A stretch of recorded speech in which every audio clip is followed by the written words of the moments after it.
नमस्कार मंडळी. अजित पवारांच्या अपघाती निधनाने महाराष्ट्र शोकाकुल असतानाच त्यांच्या मृत्यूबाबत अनेक शंका व्यक्त होत आहेत. बारामतीजवळ विमान अपघातात त्यांचा मृत्यू झाला असला तरी पुतणे रोहित पवार यांनी हा अपघात की घातपात असा प्रश्न विचारलेला आहे. सरकारी तपासावर अविश्वास दाखवत रोहित पवार आता खासगी गुप्तहेर संस्थेकडून या घटनेची सखोल चौकशी करणार आहेत, ज्यामुळे या प्रकरणाला नवे वळण मिळालेले आहे.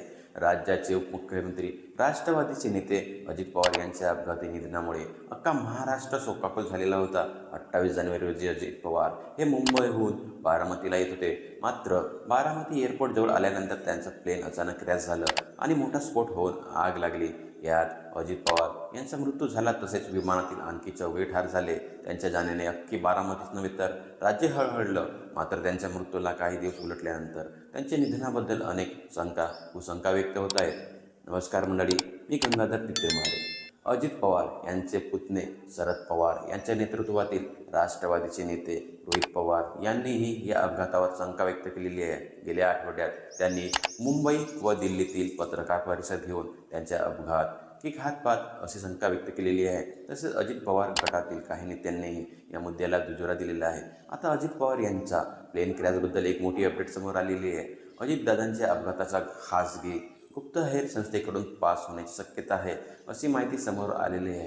रोहित पवार हे खासगी गुप्तहेर संस्थेकडून अपघाताबाबत तपास करून घेणार आहेत. तसेच यात गेल्या आठवड्यात ते दिल्लीला गेलेले होते. राजधानीतील असताना रोहित पवार यांनी 2 खासगी गुप्तहेर संस्थांना भेट घेतली असे समजते. या दोन्हीपैकी एका गुप्तहेर संस्थेला या अपघाताच्या तपासाचं काम दिले जाणार आहे. सरकारी तपास यंत्रणावर रोहित पवार यांनी संशय व्यक्त केलेला आहे. त्यानंतर रोहित पवार हे खासगी गुप्तहेर संस्थांकडून या अपघाताचा तपास करून घेणार असल्याची माहिती समोर आलेली आहे. काही दिवसांपूर्वीच रोहित पवारांनी पत्रकार परिषद घेऊन अजित पवार यांच्या विमान अपघाताबाबत प्रश्न उपस्थित केलेले होते. त्यांचा घटनाक्रम त्यांनी संपूर्ण मांडलेला होता. मेन पायलट कपूरची चौकशी झालीच पाहिजे, कारण ते दारू का पीत होते, त्यांना मेंटल स्ट्रेस होता का, फायनान्शियल कारण होतं का, पैशासाठी त्यांच्यावर दबाव होता का, त्यामुळे त्यांनी अपघात केला का, याची चौकशी झालीच पाहिजे. कंपनीच्या व्हॉट्सअप ग्रुपची चौकशी झालीच पाहिजे. चॅट डिलीट झाल्या तरी ती माहिती मिळते. ॲरो नावाच्या कंपनीच्या चॅटची चौकशी केलीच पाहिजे. हँडलरने ओके का म्हटलं, विजिबिलिटी नसताना टेक ऑफ का झालं आणि लँड का झालं, याची चौकशी झालीच पाहिजे, असं त्यांनी म्हटलं होतं. अजितदादांचा हा अपघात नव्हे तर घातपात आहे, असा संशय रोहित पवार यांनी व्यक्त केलेले आहे. त्यामुळे एकच खळबळ उडाली होती. त्यामुळे सरकारी तपास यंत्रणेवर संशय व्यक्त केलेला आहे किंवा हा तपास करण्यासाठी तपास यंत्रणेला दिरंगाई होण्याची शक्यता आहे. त्यामुळे रोहित पवार हे 2 पैकी एका संस्थेकडून अपघाताचा तपास करून घेणार असल्याचे समजले. गेल्या आठवड्यात जेव्हा ते दिल्ली दौऱ्यावर होते, त्यावेळी त्यांनी काही खासगी गुप्तहेर संस्थांच्या प्रमुखांची देखील भेट घेतल्याची माहिती समोर आलेली आहे.